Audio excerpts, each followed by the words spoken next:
Hey guys, Eddie here at HipaStore.com, and today we're going to be talking about a few things you can do to get your riding lawnmower ready for the season. Today we're going to look at some easy preventive measures you can do to make sure your mower runs well all year round. These can save you time and money in the long term. I will be using this older Craftsman riding mower for demonstration, but the steps here will essentially be the same with any gas-powered riding mower. There are 7 common steps here, but I also have an added bonus step for owners of some specific machines based on my own experience. The first step, and one of the most important, is to change the oil.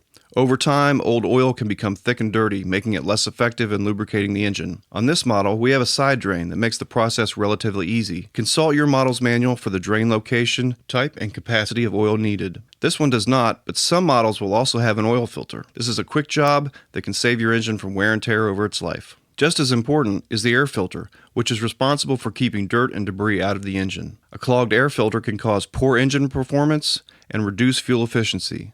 This extremely simple, inexpensive job is a must at least once a year. A good performing spark plug is essential for a well-running engine. Over time, the spark plug can become fouled with carbon deposits, causing it to malfunction. Like the air filter, this is a simple and inexpensive job. I try to replace them once a year. You can just check the spark plug and replace if it appears worn or dirty, but be aware that a visual inspection alone will not catch all possible faults. Next, let's do a visual inspection of the fuel system. Check your fuel filter for buildup and lines for cracks or leaks. Damaged or old brittle lines are a potential fire hazard. The fuel filters are easy to replace. If you have a transparent one though, they are easy to inspect as well. If you have one that you can't see through, it's probably best just to replace it. Modern fuels will last a year or more, but if it's been stored for some time or the fuel smells old or stale, drain the tank and replace the fuel. Also be sure to check your gas cap, especially if it has a built-in vented gasket. These can degrade over time and pieces may fall into the tank. Your tank must vent properly for the engine to stay running. Unless your machine has been stored for many years, it's usually not necessary to remove and inspect the carburetor. But if you find your machine is hard to start, backfiring, or running poorly, it may be time to clean or replace the carburetor. Hipa has an easy solution to these first 4 steps with their exclusive all-in-one kits. These model-specific kits make it easy to replace all your normal wear or maintenance components with quality parts, including a new carburetor, fuel and air filters, fuel line, spark plugs, and all the necessary gaskets and hardware. Step 5, let's check the condition of the blades and replace any that appear dull or damaged. Dull blades can tear the grass instead of cutting it, leaving an uneven lawn. You can also sharpen your own blades, but be aware that these blades must be balanced,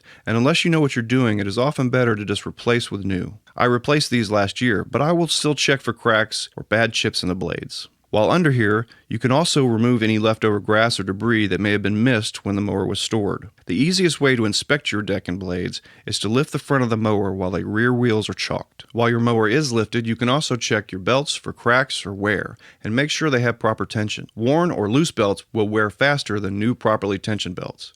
In my experience, they always seem to break in the middle of summer and as far away from your house as possible, so you can save a lot of future frustration by giving them a quick check. Most riding mowers will have grease fittings somewhere on. This model only has fittings on the steering knuckle and front wheel bearings, but many also have fittings on the moving parts of the mower deck. Your manual will have a chart of all the grease fittings for your machine.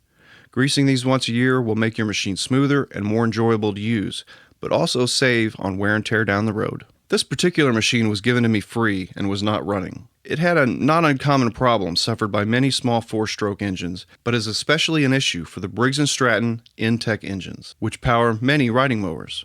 This machine was given to me with a bent push rod. This one turned out to be not a complicated repair as there was no internal damage other than the push rod and guide, but this is not always the case, and failing to do some simple preventive maintenance here can lead to a damaged engine. As a bonus step, I would also recommend learning to check and adjust your valve lash, and do this once a year. I am not going to go through all the steps here, but if you are interested, I will make a separate video on this topic. It is a good DIY project that is simple once learned.